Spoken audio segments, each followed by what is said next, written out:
기독교 역사 가운데 1517년에 있어졌던 종교 개혁에 대해서 잘 아실 줄 압니다. 내일부터 한 주간은 종교 개혁 주간입니다. 기독교 가운데 개신교는 역사적으로 10월 마지막 주간 한 주간을 종교 개혁 주간으로 정하여 기념하여 지켜왔습니다. 종교 개혁 주간은 목회자들보다는 신학자들에게 가치 있게 품어지면서 신학자들을 중심으로 행사도 하고 기념도 하곤 했습니다. 16세기에 있어졌던 종교 개혁 운동은 교황 중심의 카톨릭 교회의 타락을 비판하고 기독교의 정신을 성경적으로 바로 세우기 위하여 개혁을 단행했던 바입니다. 당시 교황 레오 10세는 성 베드로 성당의 개축을 위해 성직을 매매함에 이어 그 선을 넘었으니 면죄부까지 팔았습니다. 쉽게 말하면 오늘날로 표현하면 카드 하나씩을 주면서 여기에 얼마를 담으면 당신의 죄가 어디에서 어디까지 사해집니다 하는 면죄부였습니다. 이에 독일의 신학자 말틴 루터는 1517년 95개 조항의 반박문을 발표하면서 죄는 인위적인 방법으로 해결되는 것이 아닙니다. 하나님만이 죄를 사하실 수 있습니다. 성경에 절대 권위를 두어야 합니다. 성경 밖에서 해답을 찾는 것은 하나님의 원하시는 바가 아닙니다. 이렇게 개혁운동에 기치를 들었습니다. 이 말틴 루터의 종교 개혁의 기치 아래 시간이 가면서 스위스의 신학자 쭈빙글리 그리고 프랑스의 신학자 켈빈 등이 함께 동역하면서 종교 개혁의 결실을 거둘 수 있었고 그 종교 개혁의 결과물로서 바로 기독교 가운데 개신교라 불리우는 소위 프로테스탄트의 교회들이 이렇게 시작되게 되었습니다. 16세기에 일어났던 그 종교개혁 5대 정신이 있습니다. 그 처음은 오직 성경입니다. 성경만이 최고의 권위를 갖는다입니다. 교황이 무엇이라 해도 성경이 아니면 아닌 것이라고 말입니다.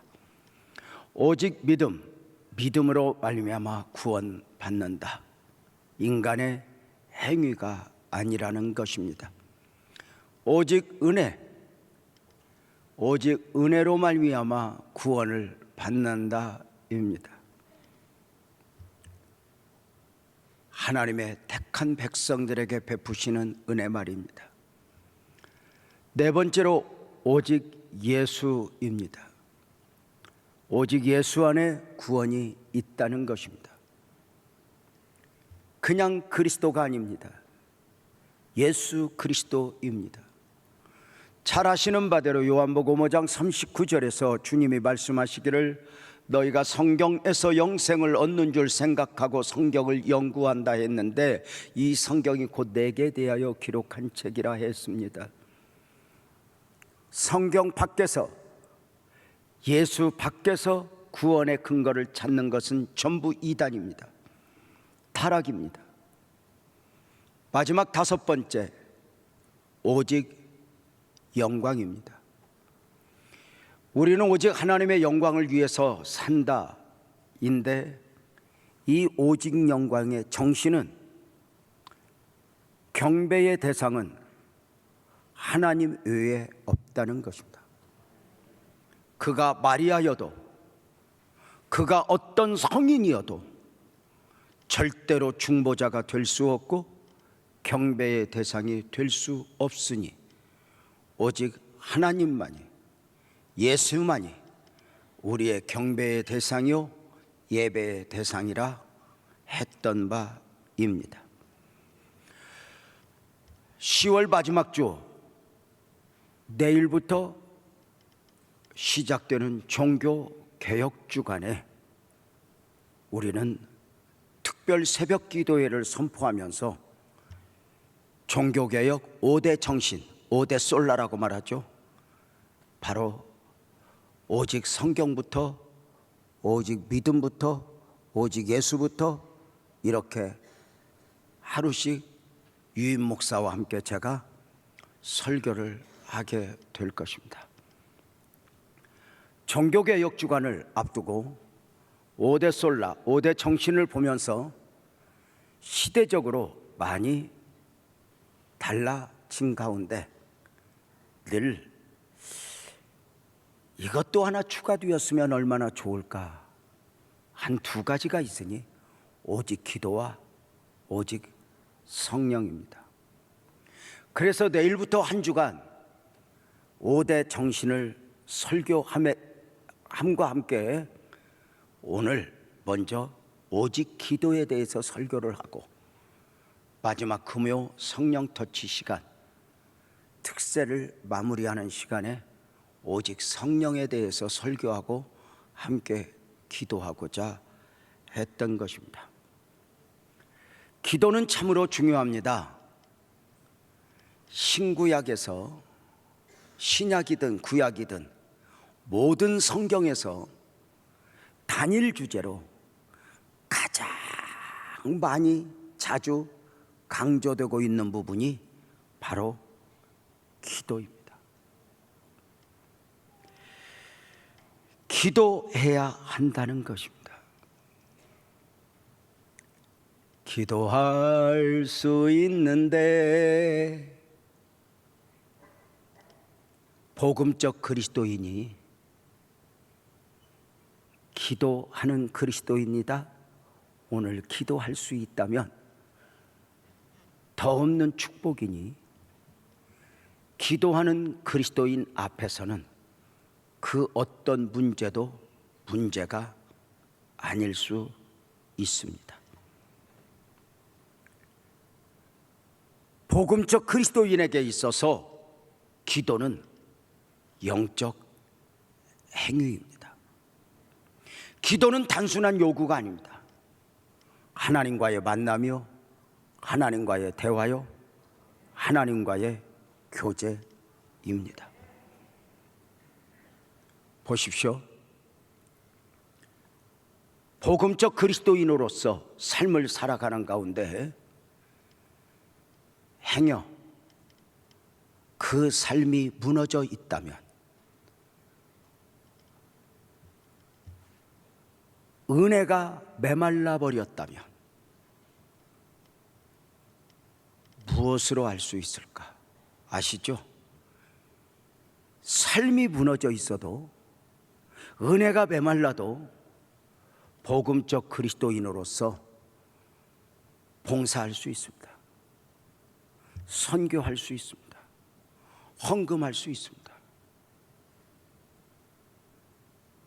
죄송한 이야기지만 목사로서 은혜가 메말라도 설교도 가능합니다. 그러나 우리 마음에 다른 마음을 품고 있으면, 삶이 무너져 있으면, 은혜가 메말라 버리면 절대 할 수 없다. 이것이 바로 기도입니다. 기도는 단순한 요구가 아니라 했습니다. 거룩하신 하나님과의 만남이요, 대화요, 교제이기에 삶이 무너져 있으면 기도 안으로 들어갈 수 없는 것입니다. 한 성도가 목사에게 질문을 합니다. 목사님, 간절히 기도하고 싶은데 기도할 수 없습니다. 어떻게 해야죠? 역으로 질문합니다. 간절하게 사십니까? 하나님을 구하며 사십니까? 간절하게 살아야 간절한 기도를 할 수 있지. 삶이 무너져 있거나 내 안에 계신 예수님과 다른 마음을 품고 있으면 절대로 기도의 자리에 나아갈 수 없다고 말입니다.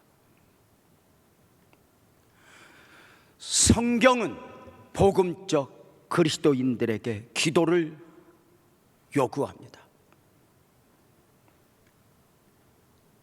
구하라 주실 것이요, 너는 내게 부르짖으라 내가 내게 응답하겠고 말입니다. 창조주 하나님과 피조자인 인간, 영이신 하나님이 영적 존재로 사람을 지으시고 너와 내가 함께하자, 너와 내가 대화하자, 너는 나를 예배하라, 그렇게 영적 존재로 창조하셨습니다.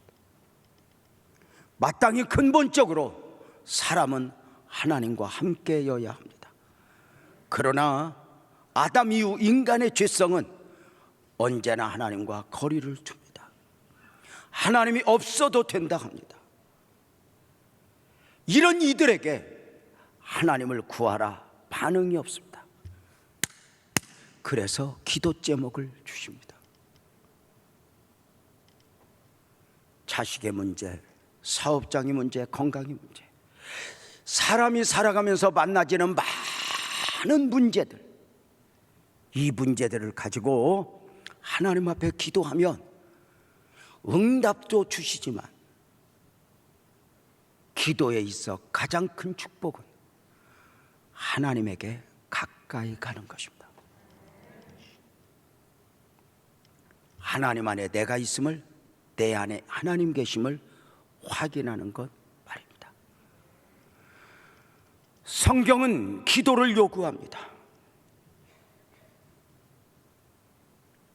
기도는 영적 행위라 말씀을 드렸습니다. 하나님이 기도를 원하십니다. 기도 제목 가운데 너는 나를 구하라.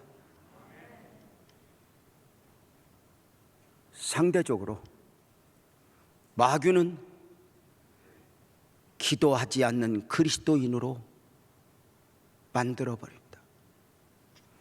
기도할 수 없게 합니다.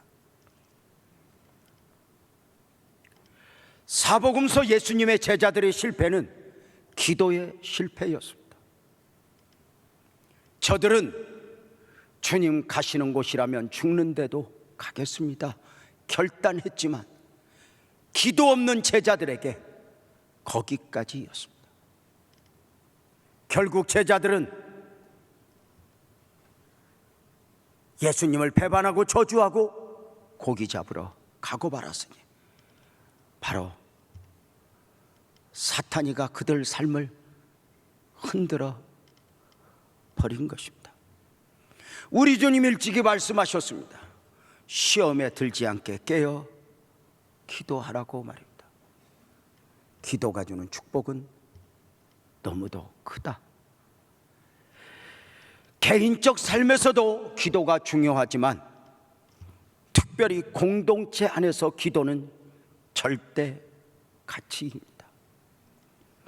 기도하지 않는 교회, 어쩌면 교회인데 교회가 아닐 가능성이 있습니다.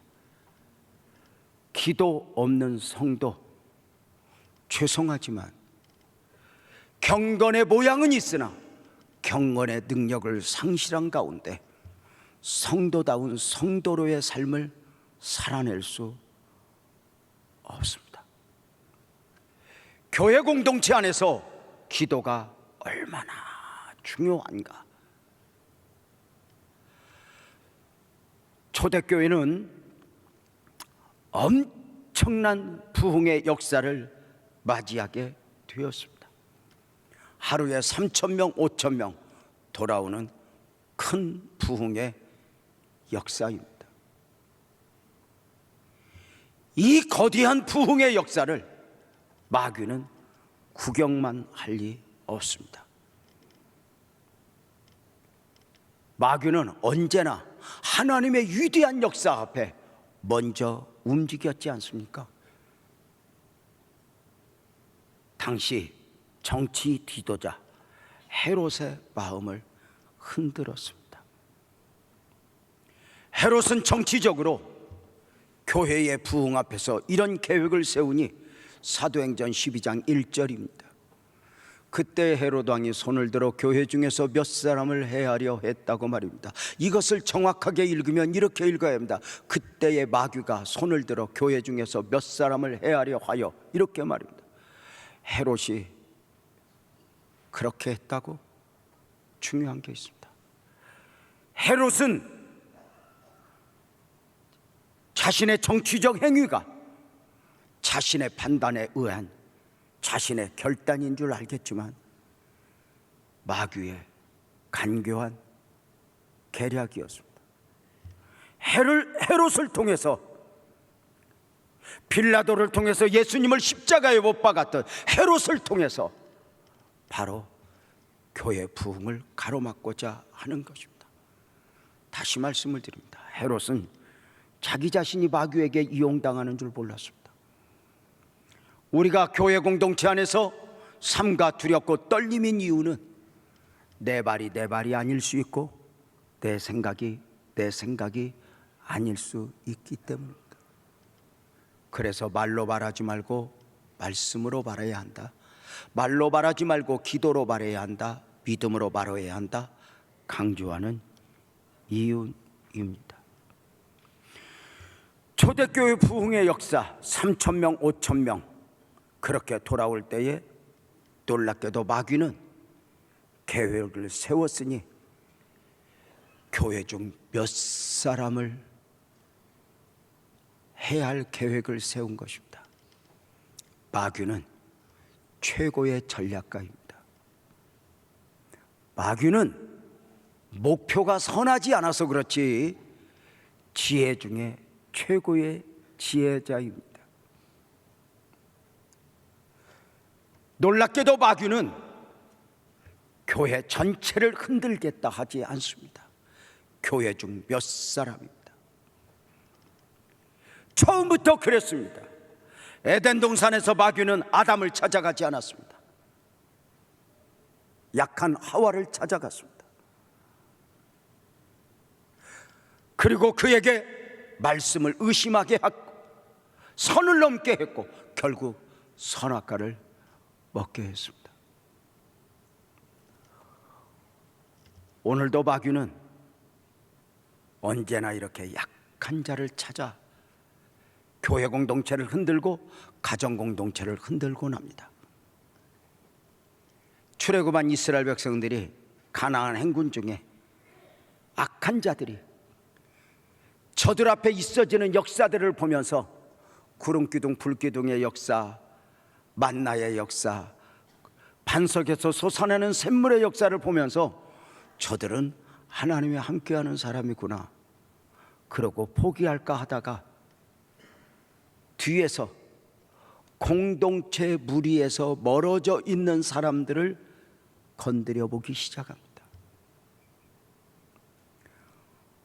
한 번, 두 번 흔들던 저들이 이것들 아무것도 아니네 그리고 정면에서 도전을 했던 바입니다.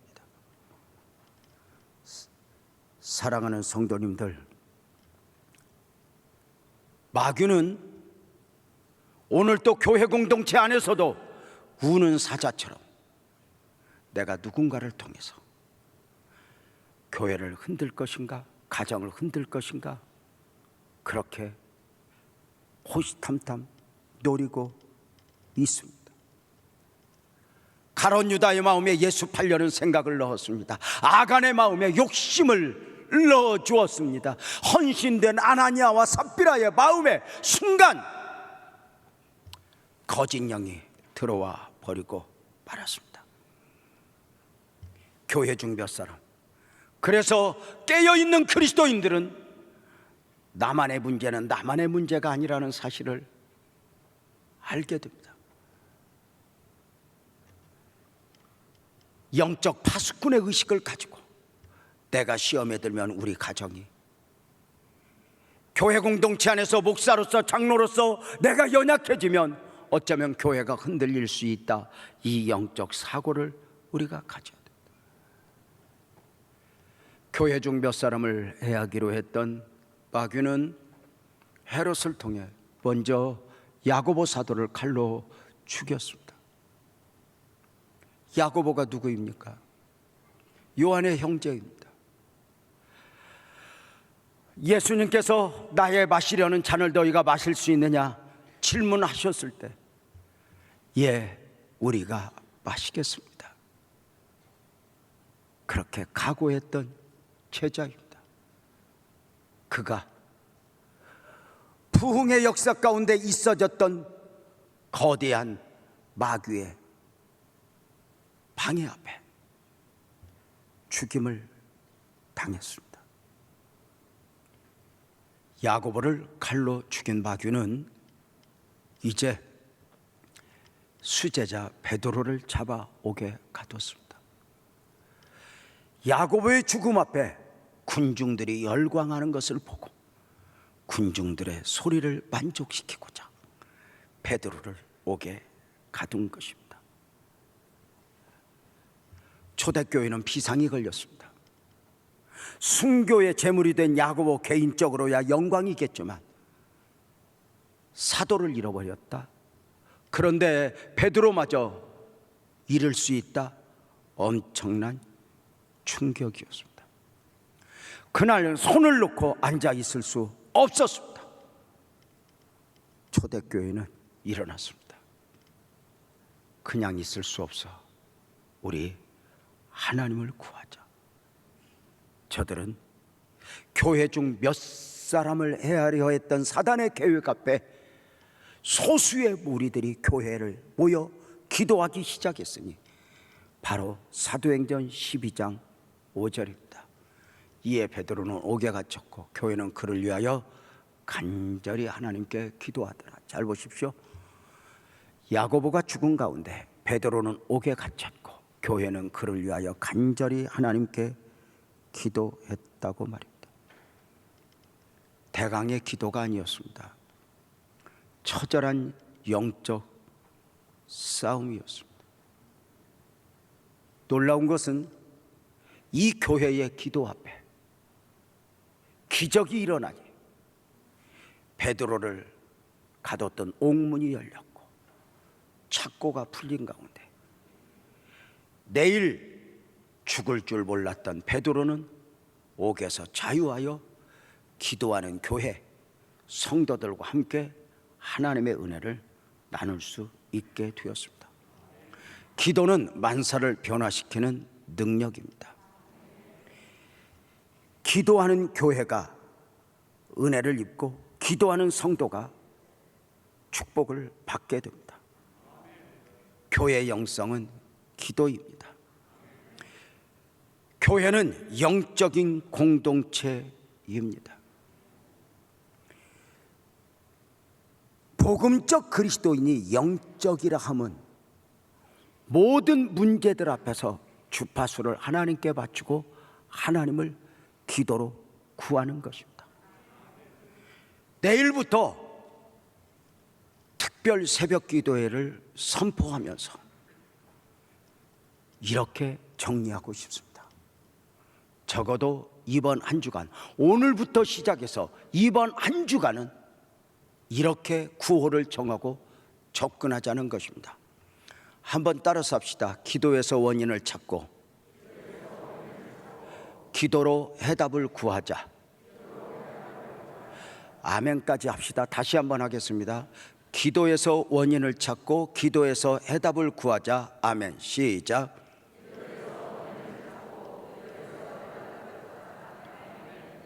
자, 우리가 어떤 기도 제목 앞에서 많은 이야기를 할 수 있습니다. 누구 때문에, 무엇 때문에 이렇게 말입니다. 경제가 어려워서, 가정적으로, 사업적으로 많은 이야기를 할 수 있습니다. 그러나 이번 한 주간만은 그 원인을 누구 때문에, 무엇 때문에 보다는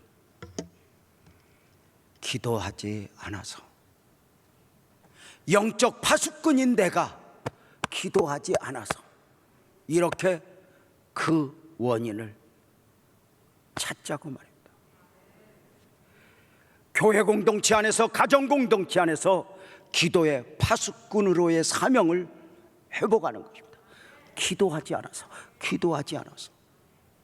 이렇게 원인을 분석해야 이제 기도에서 해답을 찾는 것입니다. 다른 데서가 아닙니다. 기도하다. 적어도 이게 교회가 아닐까? 교회는 영적인 공동체입니다. 저는 어릴 적부터 교회를 갔습니다. 교회가 한참 왕성할 때는 교회 공동체에서 어떤 일이 일어나면 제일 먼저 늘 접근이 기도하지 않아서 이렇게 기도해야 돼, 이렇게 원인도 그 안에서, 해답도 그 안에서 찾았습니다.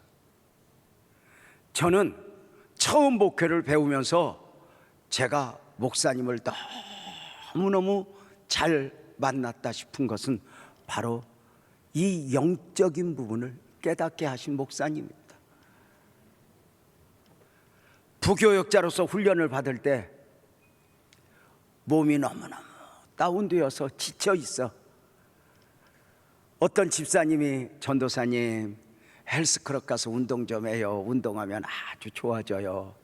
그래서 그 소리가 합당하다 여겨 담임 목사님한테 찾아가서, 목사님 저 몸이 이렇게 다운되는데 운동하면 좋다고 하네요. 아무개 집사님이. 목사님 저 헬스클럽 좀 갈 수 있도록 허락해 주세요 했더니 그 목사님 한마디로 끝냅시다. 목사들 놈이 기도, 운동할 시간이 따로 있냐? 두 손 번쩍 들고 몸 흔들면서 기도하면 그게 운동이지 이놈아. 정말 마귀알몸처럼 느껴졌지만 지나고 보니 그게 복이었다. 디스크에 몸이 다 망가진 가운데 목사님 저 병원 좀 다녀올게요. 한마디로 끝냅니다. 목사들 놈이 아프다고 병원부터 가면 하나님을 언제 만나니? 기도해 이놈아. 지금 은혜이지만 그때는 그 소리가 마귀알몸처럼 들렸습니다. 여러분 아세요? 한참 기독교가 왕성할 때, 교회에 왕성할 때 교회 안에 권사님들은 그 교회의 파수꾼으로서 이런 영적인 그 사고 마인드가 있었어요.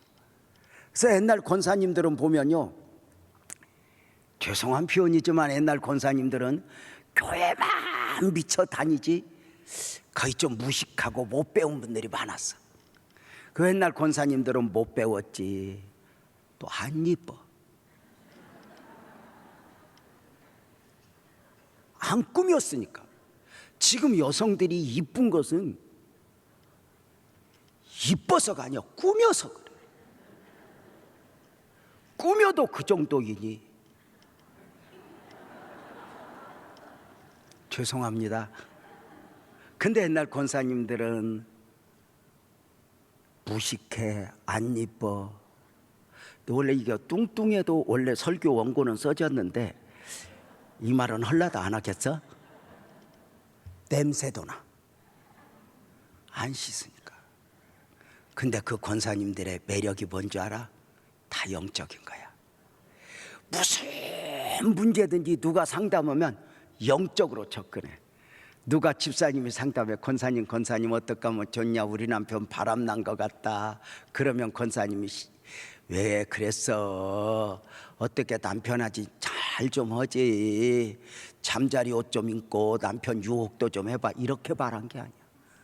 한마디로 끝내. 내가 너보고 금식하라고 했지, 퍼벗고 잠만 자더니 나와, 나랑 기도하게, 이랬어요.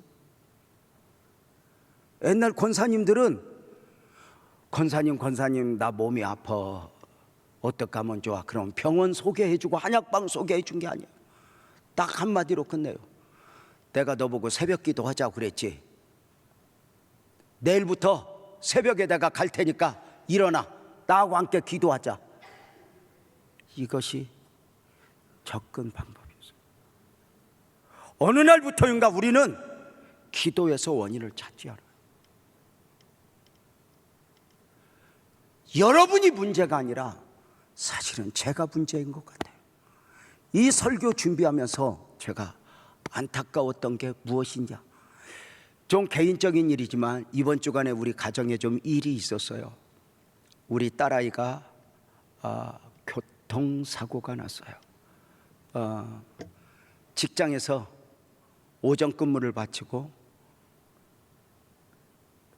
식사하기 위해서 건너편 식당으로 가기 위해서 직장 동료와 함께 팔짱을 끼고 건널목을 건너고 있는데, 신호를 어긴 채 많은 사람들이 함께 걷고 있는데, 한 아주머니가 BMW를 몰고 브레이크를 밟아야 하는데 가속 페달을 밟고 그냥 그 사람을 밀어버린 거예요. 딸이 이렇게 말합니다. 아빠,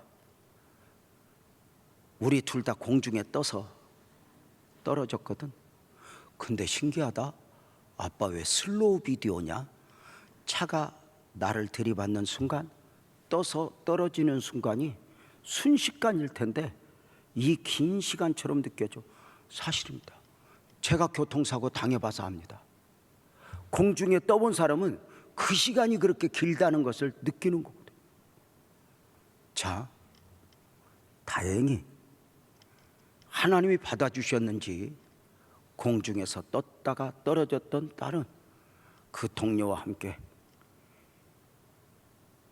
앰뷸런스에 실려 병원에 갔고 타박상도 입었고 또 머리도 떨어져서 귀에 물도 나오고 했지만 어디 부러진 데 없고 그저 뇌에도 아무 이상 없는 가운데 타박상과 더불어 지금 회복 중에 있습니다. 자, 왜 이 이야기를 하느냐? 우리 집에서 이 사고 앞에서 목사인데 왜 그랬어? 그 아주머니가 왜 그랬을까? 딸아, 세상이 이렇게 위험한 거야. 하나님이 너 받아주신 거야. 은혜다, 그지? 이렇게 말은 했는데 어느 순간에 내가 기도하지 않았구나. 이것이 복음적 그리스도인의 접근인데 이걸 놓아버렸다는 겁니다. 누구나 할 수 있는 말 했습니다. 누가 잘못했고 누구에게 문제가 있고, 그러나 목사인데 원인을 하나님 안에서 찾아야 해답도 하나님 안에서 구할 수 있는 것 아닐까?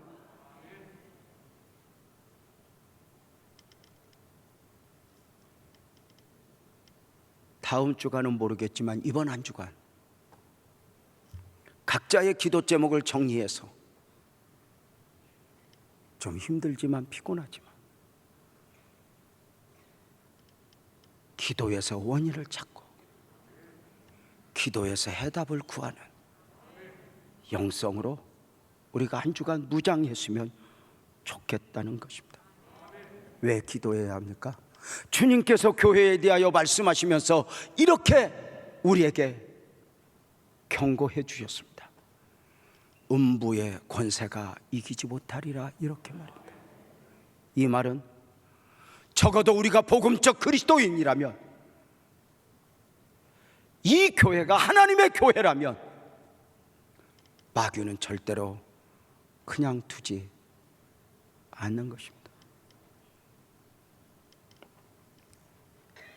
영적인 공격을 받는 것입니다. 교회 안에 별 문제가 다 일어날 수 있는 거 아세요? 아간의 문제, 아나니아와 삽비라의 문제, 롯의 문제, 별일이 다 있을 수 있죠. 설교를 하다가 빛나교회 34년의 역사도 더듬어 보면 정말 별일이 다 많다는 걸 알 수 있어요. 우리가 다음 주에 부흥회인데요, 우리 교회 역사 가운데 이런 일도 있어. 오해하지 마세요. 내일부터 부흥회인데 부목사가 없어졌어요. 아니, 부목사가 어딜 갔어? 부목사가 많은 것도 아니고 둘인데, 근데 지만 없어진 것이 아니라 교회 여자 청년을 데리고 부산으로 날라서 이 썩을 놈이. 가룟 유다 마음에 예수 팔려는 생각을 넣었던 마귀가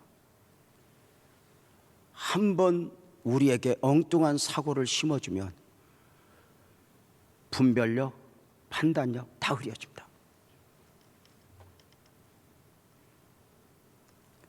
사랑하는 여러분, 음부의 권세가 이기지 못하는 교회는 어떤 교회일까? 십자가 많이 달고 있는 교회? 똑똑한 사람들이 모인 교회? 아닙니다. 닦아납니다. 기도하는 교회입니다. 기도하는 교회. 기도는 문제를 해결하기도 하지만 이 기도는 우리로 하여금 하나님 안에 매이게 합니다. 하나님에게 가까이 가게 합니다. 기도가 주는 축복입니다. 교회는 천국이 아닙니다. 처절한 영적 싸움터입니다. 교회 밖에서 있어질 일들이 교회 안에서 얼마든지 있어집니다. 사랑하는 여러분, 이 문제가 문제 아니게 될 수 있는 절대 원리가 뭘까요? 성막시대, 성전시대에서 그 답을 찾아봅니다. 우선 광야의 성막을 보겠습니다. 출애굽한 이스라엘 백성들 60만이 가나안 행군 중에 광야에서 성막을 중심으로 생활을 합니다.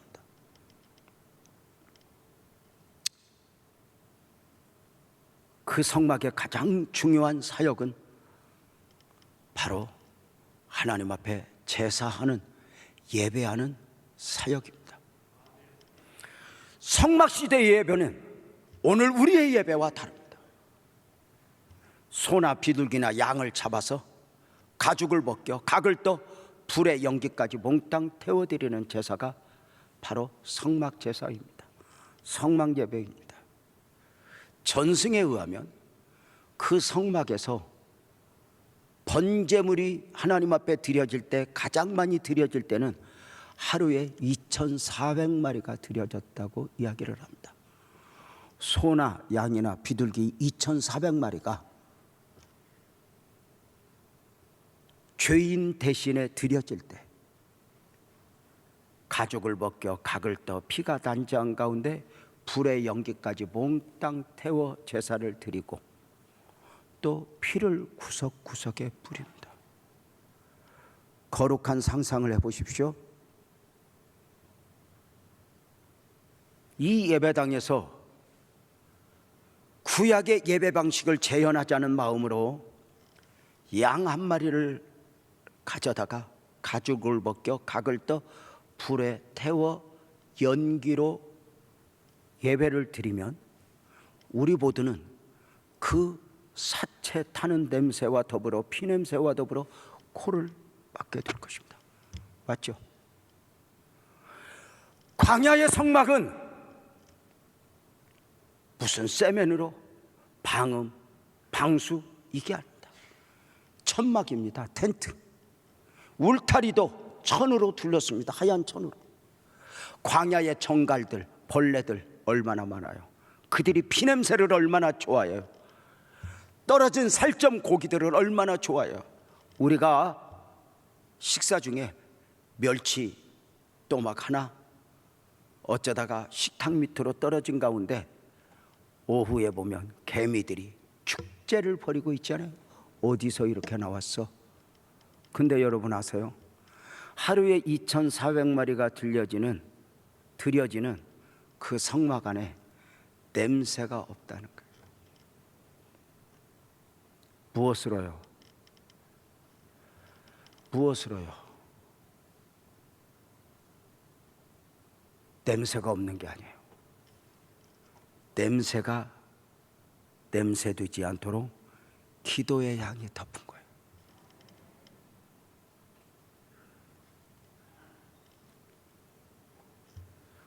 문제가 없는 것이 아니라 문제를 문제되지 않도록 덮는 게 기도의 능력이었던 거예요. 원리입니다.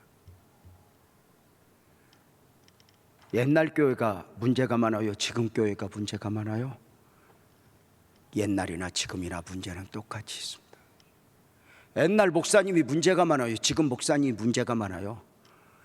부족한 인간이 목회를 하니 옛날 목사나 지금의 목사나 문제는 같이 있습니다. 그런데 지금의 문제가 이렇게 부각되는 이유가 무엇입니까? 기도가 약해졌기 때문입니다.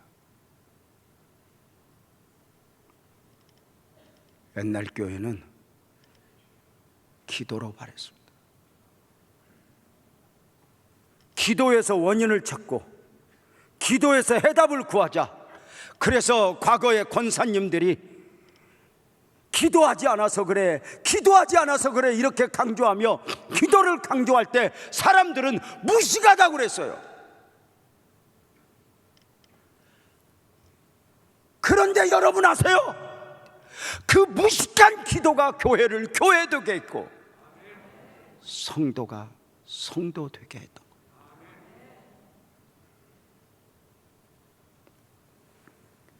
그 무식한 기도가 나를 이끌 때 우리는 신앙적 감격을 최고로 누릴 수 있었고, 시험에 들지 않게 깨어 기도하라 했는데 기도하지 않으니 오늘날 성도들이 맷집이 없어요.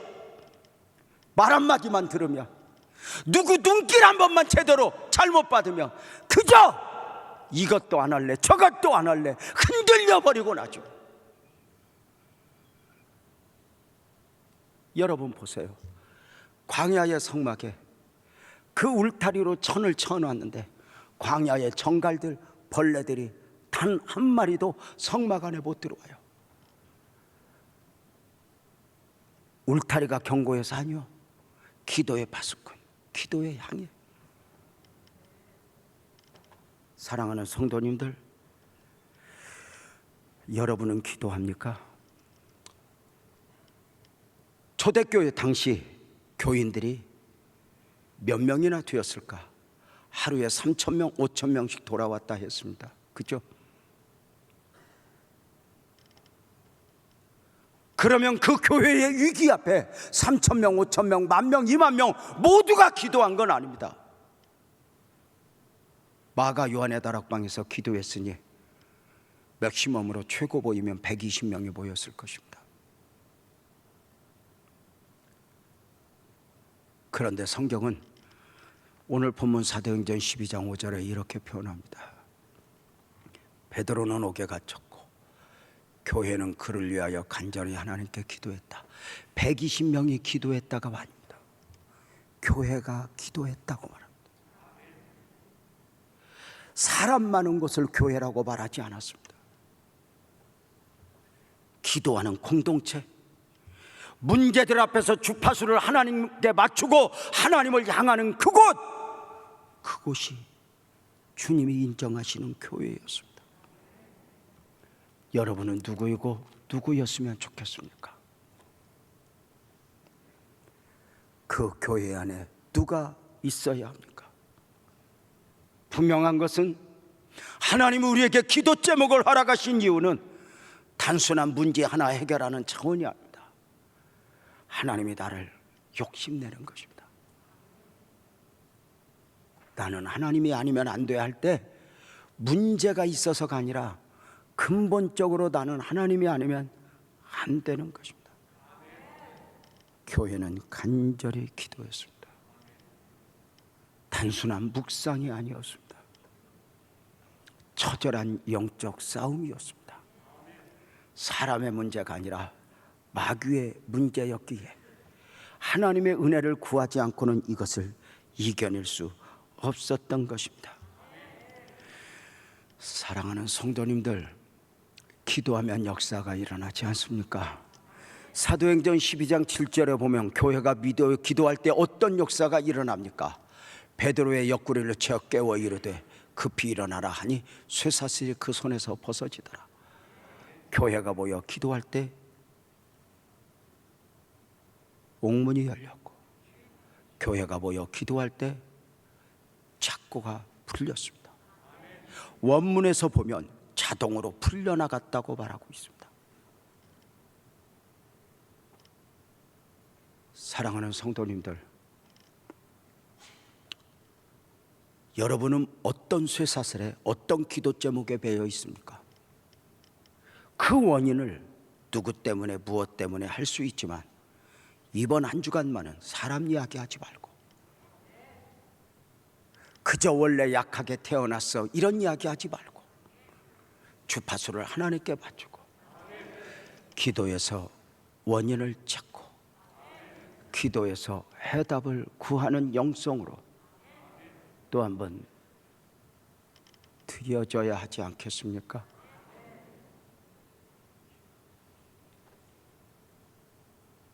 많은 성도들에게 기도 제목이 너무 많이 다가오는 것입니다. 이 특세를 준비하면서 우리 유 목사님 이렇게 기도할 것이고 장소는 샬롬 채플 2층이에요. 그래서 본당에서 하라고. 목사님 밑에도 되지 않을까요? 아니라고. 이번에는 본당에서 하자고. 기도 제목을 가득 담고 우리 함께 보이자고. 제가 그랬죠. 다 멀어도 성은식 장로님도 정영교 장로님도 오실 거니까 본당 서자고. 주님이 여러분에게 너 기도해야 한다 라고 말하지 않습니까?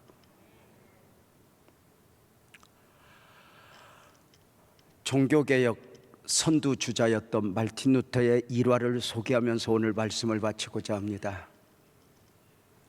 캐톨릭의 타락과 함께 거대한 싸움을 시작한 말틴 루터, 이런 기치를 들면 누군가가 처음부터 박수 쳐주는 건 아니야.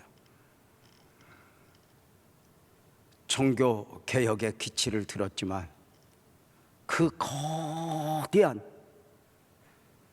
기존 세력들 앞에 죽임의 위협, 핍박, 그만 내가 왜 이것을 해야 하나 포기하고 싶은 가운데 출구를 찾지 못해요. 그 말틴 루터가 모든 것을 포기한 가운데 집거를 하며 밖으로 나가지 않고 사람을 만나지 않고 집안에 포기할 계획을 세울 때 말틴 루터의 아내가 집안 살림을 하면서 식사 준비를 하면서 장례식 때 입는 상복을 입게 됩니다. 식사 준비를 하는 아내에게 말틴 루터가 묻습니다. 누구 죽었어? 죽었다네. 누가 죽었는데? 하나님이 죽었어. 말틴 루터가 말합니다. 고함을 지르면서 하나님이 왜 죽어? 하나님은 죽지 않아. 말틴 루터 아내가 대답합니다. 맞지, 하나님은 죽지 않지. 그런데 당신 표정 보니까 하나님이 죽은 것 같아. 사람이 핍박하고 사람이 안 도와주는 건 처음부터 각오했잖아. 하나님만 믿고 간다고 했잖아. 그런데 당신 표정 보니까 하나님 죽은 것 같아. 내가 상복을 입었어. 이때 말틴 루터가 그래, 하나님 살아계시지. 사람 때문에 실망하고 환경 때문에 절망하고 포기하는 것이 아니라 나는 다시 일어날 거야. 그리고 무릎을 꿇고 기도하기 시작했습니다. 결국은 인간의 계획과 의지는 거기까지.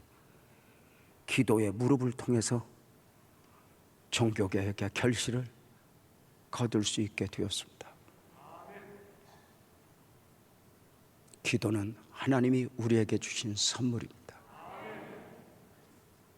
기도에서 원인을 찾고 기도에서 해답을 구하는 한 주간 사모하며 우리 모두 자리에서 일어나서 찬송합시다.